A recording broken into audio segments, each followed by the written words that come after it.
जुन 24 को बेलुका भेनेजुएलाको उत्तर पश्चिमी क्षेत्रमा इतिहासकै भयानक प्राकृतिक विपत्ति आइलाग्यो। केवल 39 सेकेन्डको अन्तरालमा 7.2 र 7.5 म्याग्निच्युडका दुईवटा शक्तिशाली जुम्लिया भूकम्पहरू लगातार गए। यो सन् 1900 पछिकै त्यहाँको सबैभन्दा ठूलो भूकम्प हो। आज जुन 26 सम्म आइपुग्दा त्यहाँका स्वास्थ्य मन्त्री कार्लोस अल्भाराडोका अनुसार आधिकारिक मृत्यु हुनेहरूको संख्या 235 नागिसकेको छ भने 4300 भन्दा बढी मानिसहरू गम्भीर घाइते भएका छन्। अमेरिकी भूगर्भ सर्वेक्षण USGS को वैज्ञानिक प्रेडिक्टिभ मोडलिङ र भग्नावशेष मुनि अझै हजारौं मानिसहरू पुरिएको हुनाले मृतकको संख्या 10,000 देखि 1 लाखसम्म पुग्न सक्ने 44% उच्च सम्भावना देखाइएको छ। त्यहाँकी कार्यवाहक राष्ट्रपति डेल्सी रोड्रिगेजले देशभर संकटकाल घोषणा गरेकी छन्। अहिले अमेरिकी सेनाका मेजर जनरल केभिन जे जेराईको नेतृत्वमा विशेष टोली, पानी जहाज र विमानहरू उद्धार र राहतको लागि भेनेजुएला पुगिसकेका छन्। आखिर यति ठूलो विनाश निम्ताउने भूकम्प किन र कहाँ जान्छ त? हाम्रो पृथ्वीको बाहिरी तह एकै डिका छैन।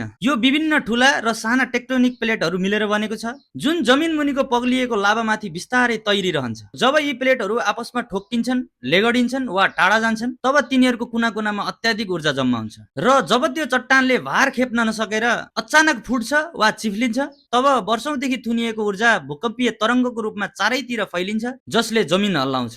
विश्वका 81% ठूला महाभूकम्पहरू प्रशान्त महासागरलाई घेरेर बनेको प्रशान्त महासागरीय रिङ अफ फायरमा जान्छन्, जहाँ जापान, इन्डोनेसिया र फिलिपिन्स जस्ता देशहरू पर्दछन्। भेनेजुएलाको हकमा क्यारिबियन र साउथ अमेरिकन प्लेटमा रहेको बोकोनो फल्ट लाइन अचानक सरेकोले यो महाविपत्ति आएको हो। यो अन्तर्राष्ट्रिय घटना नेपालको लागि ठूलो चेतावनी हो, किनकि संयुक्त राष्ट्रसङ्घ UNDP को प्रतिवेदन अनुसार नेपाल विश्वकै 11औं बढी भूकम्पीय जोखिम भएको देशमा पर्दछ। हामी यस्तो फल्ट लाइनमा छौं जहाँ इन्डियन प्लेट प्रतिवर्ष करिब 4 सेन्टिमिटरको दरले युरेसियन प्लेटको मुनि छिर्दै गएको छ। भूगर्भविदहरूका अनुसार पश्चिम नेपालमा सन् 1505 यता अर्थात् विगत 500 वर्षदेखि कुनै ठूलो भूकम्प गएकै छैन। यसको मतलब डडेलधुरादेखि गोर्खासम्मको जमिन मुनि जुनसुकै बेला 8 वा सो भन्दा बढी म्याग्निच्युडको महाभूकम्प जान सक्ने अत्याधिक ऊर्जा जम्मा भइसकेको छ। भर्खरै सन् 2026 को सुरुमा साइन्स एडभान्स जर्नलमा प्रकाशित रारातालको माटोको अनुसन्धानले हिमालय क्षेत्रमा भूकम्प कुनै निश्चित चक्र वा समय कुरेर होइन,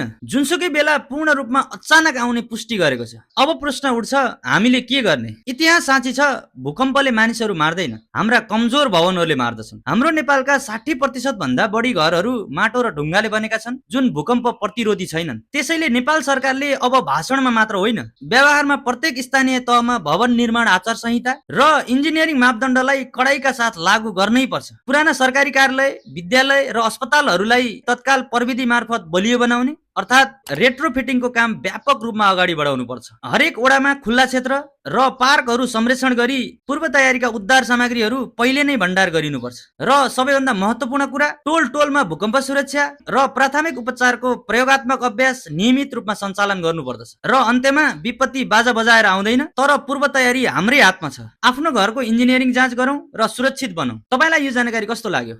यदि तपाईलाई यो जानकारी मन पर्यो भने तपाईका इष्टमित्र र साथीभाइहरूलाई पनि यो जानकारी सेयर गर्न चाहिँ नबिर्सिनु होला है त। धन्यवाद।